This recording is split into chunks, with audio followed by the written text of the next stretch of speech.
modo tudo ou nada de aplicação proposto por Dworkin, mas deve resumir-se sobretudo a dois fatores: a diferença quanto à colisão, na medida que os princípios colidentes apenas têm sua realização normativa limitada reciprocamente, ao contrário das regras, cuja colisão é solucionada com a declaração de invalidade de uma ou de outra. O Ávila já propõe diferente, mas a ideia do Luiz Flávio Gomes com colisão e conflito é bem interessante, bem mais fácil, até bem mais didática, né? É professor, é bem diferente também. De uma delas com abertura de exceção que exclua a antinomia. Diferença quanto à obrigação que instituem, já que as regras instituem obrigações absolutas, não superadas por normas contrapostas, enquanto os princípios instituem as obrigações prima facie, na medida em que podem ser superadas ou derrogadas em função de outros princípios colidentes.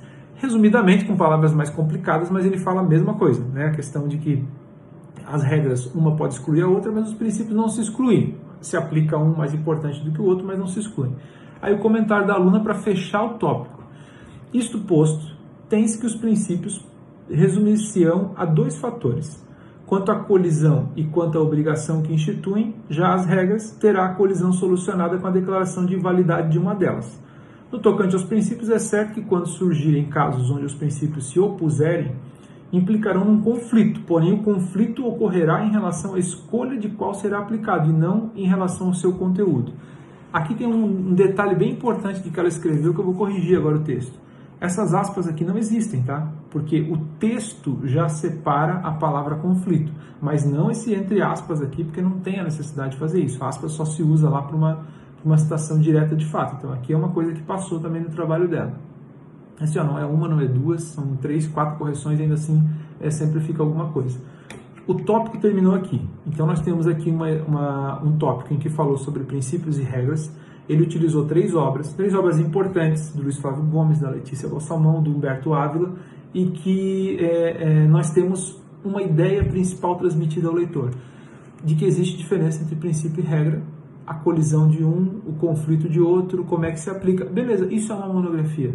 Isso é uma monografia, para que vocês entendam que aqueles tópicos que vocês vão trabalhar no início do trabalho é porque ele vai dar embasamento. Lembrem o seguinte, tem professor que não gosta dessa expressão, mas eu gosto bastante. A monografia não é para quem sabe. Ela é para quem sabe, obviamente, mas pensa sempre no leigo, se ele estivesse lendo o teu trabalho. Ele conseguiria entender quando você fala lá assim, ó, da última ratio do direito penal sem explicar o que é a última ratio? Não, ele não conseguiria entender. Eu sempre penso que a monografia deve ser um trabalho feito para aquele que, mesmo que não seja do direito, possa ler e entender do que nós estamos falando. E aí resolve aquela tua dúvida. Preciso falar de tal coisa? Pensa o seguinte, esquece os livros. A pessoa vai ler só o teu trabalho e não os outros livros que você leu. Então precisa. Então é assim que vocês têm que entender. Eu espero que tenha ajudado de alguma forma esse texto para que vocês entendam assim, ó, que não é o fim do mundo, mas exige o quê? Leitura, porque você tem que localizar lá no texto da Amorim essa parte que é importante, tem que procurar lá no texto do Luiz Flávio Gomes, tem que ir lá no livro do Humberto Ávila e trazer isso aqui para cá. Professor, poderia ter pensado assim, ó, faz o primeiro direto, o segundo indireto, o terceiro direto? Pode. Aqui está ok, está dentro de um texto aceito. Agora eu quero só fazer alguns apontamentos com vocês aqui, ó, de questões bem pontuais de como escreve a monografia, até para aqueles que já sabem escrever. Vamos lá. Citação direta é isso aqui que destacou, deu a margem de 4 centímetros. Ela colocou no entrelinhas lá dentro do modelinho da Univale, que a hora que a gente estiver junto novamente eu vou explicar para vocês como é que vocês usam, que é bem fácil de utilizar e não precisa nem passar trabalho para formatar.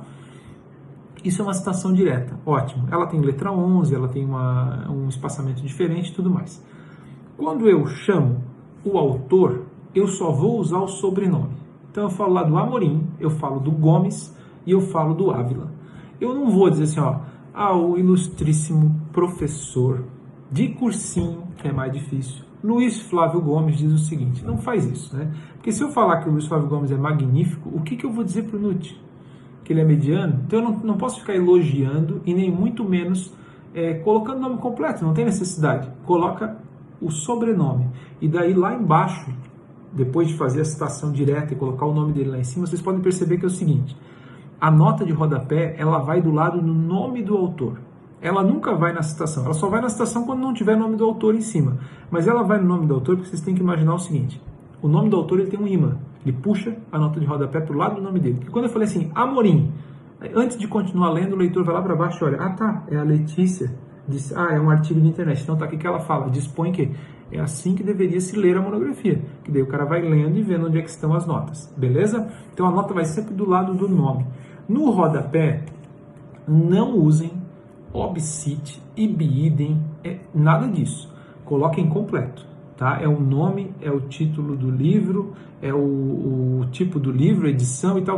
O que dá para fazer no rodapé é fazer assim, ó, Schlickmann, Flávio, Teoria do Direito Penal, 2005, Saraiva, aliás, primeira edição, Saraiva, São Paulo, 2020, página 2.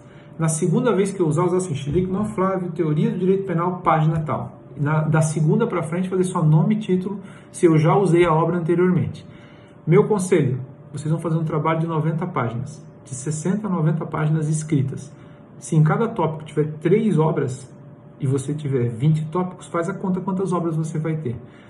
Faz tudo completo, é melhor. Faz tudo completo, se lá no final, quando estiver acabando para entregar a monografia, você quiser a partir da segunda fazer a correção, faça. O que não dá, meus amigos, é vocês não colocarem completo aqui e depois, quando for montar a monografia, falar assim, ai meu Deus, e aquele livro, onde é que está? E aí você não tem mais o livro na mão. Então coloca sempre completo que tu nunca vai ter problema para depois não encontrar o livro para colocar. Beleza? Então tá.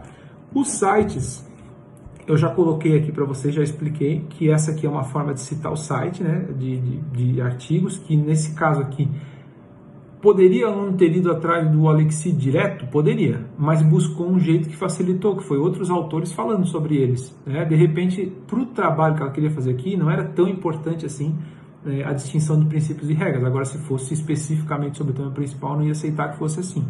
Então, pode ter site, a gente vai fazer o seguinte, na dúvida vocês fazem, depois eu vou lá e digo, não, isso aqui tem em outro lugar, procure em outro lugar. Não, isso aqui não tem, vai ficar assim, mas tem um modelo ali para fazer. Tá, o tópico eu já falei, eu anotei aqui umas coisas para não esquecer. Os tópicos mais completos, vocês vão utilizar provavelmente mais obras. Não dá para falar sobre história do direito penal e usar 2. Mas vai ter tópicos que vai ser assim, com 1, com 2. Né? Assim, ó, eu tenho um assunto... Se eu tivesse que pegar mais alguém aqui para falar sobre diferença de princípios e regras, o que ia trazer de novo? Nada. Ia falar sempre a mesma coisa. Já foi meio repetitivo os 3. Então, o que eu tenho que entender também é que tudo é bom senso na monografia. Mas onde é que vai estar o meu filtro do bom senso? Está aqui o teu filtro. O cara que vai ler e que vai dizer para ti, aqui está faltando obra, aqui tem obra em excesso, isso aqui não precisa, traz uma informação diferente. Então, assim, é bom senso no sentido de que aqui está ok. Para o propósito do trabalho, nos interessa essa quantidade de obras aqui para esse tópico. Agora, para outras coisas, não. Para outras coisas, eu preciso de mais obras. Os comentários do aluno, aqueles 20%, 30% que eu falei, que vocês viram aqui, que eu fui mostrando onde é que era, eles são necessários, porque não é só você chegar e falar assim, ó, sobre direito penal, NUT, 2 pontos, copia. Fulano, 2 pontos, copia, e faz 1 milhão de cópias e deixa sem fechar. Todo texto tem que ter começo, meio e fim. E esse começo, meio e fim, o meio pode até ser as citações, mas o começo e o fim é teu, meu amigo. É o aluno escrevendo que vai ter que chamar o trabalho, fechar o trabalho e por aí vai. 2 pontos para terminar nosso vídeo por hoje, tá? Entre citação direta e paráfrase. A paráfrase, vocês sabem que, como eu já expliquei para vocês, é quando você lê aquilo que está no livro, dá a tua opinião, na realidade não, mas a tua visão sobre aquele texto que está escrito ali, mas não faz uma cópia literal. Isso aqui é cópia literal, essa citação direta. Se tivesse um erro de português, se tivesse a colisão dos princípios deveriam ser adicionadas, tudo digitado errado, ia digitar tudo errado, exatamente como está no livro. De repente escolhe por não usar, mas precisa fazer a cópia literal, sem ficar corrigindo o texto. Agora, na paráfrase, você faz aquela síntese e coloca o que você entendeu do que está no livro. Só cuida para não colocar o que não dá para entender, né, no livro. Se o livro fala uma coisa, ele pode dar a entender aquele assunto. Se ele não fala, não utiliza. Beleza. Se estiver na dúvida, assim, ó, paráfrase ou citação direta, o que eu faço? Faz paráfrase, beleza. Tá? Porque paráfrase em excesso nunca vai ser criticado. Agora, citação direta em excesso vai ser. O teu filtro vai estar aqui para te dizer, ó, tá faltando uma paráfrase aqui. Pode tirar essa direta e fazer isso. Então, não se preocupe aí que na correção eu vou fazer isso. Uma última coisa, e daí eu vou deixar até já no texto aqui o que eu vou pedir para vocês essa semana. Tem alguns alunos que me dizem assim, professor, todos os doutrinadores falam a mesma coisa sobre o princípio da legalidade, que é um tópico que eu vou ter que fazer no meu trabalho. O que eu faço? Eu sempre digo assim, ó, escolhe o que tu mais se afinizou, faz o texto só com base nele e depois tu pega os outros e vai acrescentando. Não tem problema você construir um plano de fundo de começo, meio e fim com um determinado doutrinador e depois você fazer a substituição ou acréscimos de citações diretas ou indiretas naquele mesmo sentido. Vocês podem ver aqui que os três falaram sobre conflitos e sobre colisão de princípios e regras. Então poderia ter feito com base em um e depois ter acrescentado aqui. Isso aí cada um vê o que é mais fácil de escrever, né? Porque o que não dá é para começar um texto falando de abacaxi e terminando em maçã. Precisa ver se tem sentido ou não. De repente, assim, quando os assuntos são todos muito parecidos na doutrina, faz um com plano de fundo e fala assim, pô, professor, mas olha só, tá repetindo 10 vezes a mesma nota aqui, beleza, mas e agora tu vai lá no meio e fala assim, ó, quando ele falou de tal aspecto da legalidade, eu vou pegar o outro doutrinador, vou apagar esse texto, boto o outro doutrinador que fala parecido, e aí você consegue fazer aquela distinção e aquela variação importante entre não fazer o mesmo doutrinador várias vezes em sequência. Beleza? Nós vamos tentar, como uma das nossas atividades, produzir o primeiro tópico do primeiro capítulo da monografia. Que seja uma página, 2 páginas, que vocês comecem assim, fazendo um texto assim. É isso que nós vamos ter que fazer essa semana aí, para que a gente possa tentar evoluir, porque também assim, a primeira correção vai chegar. E ela pode ser...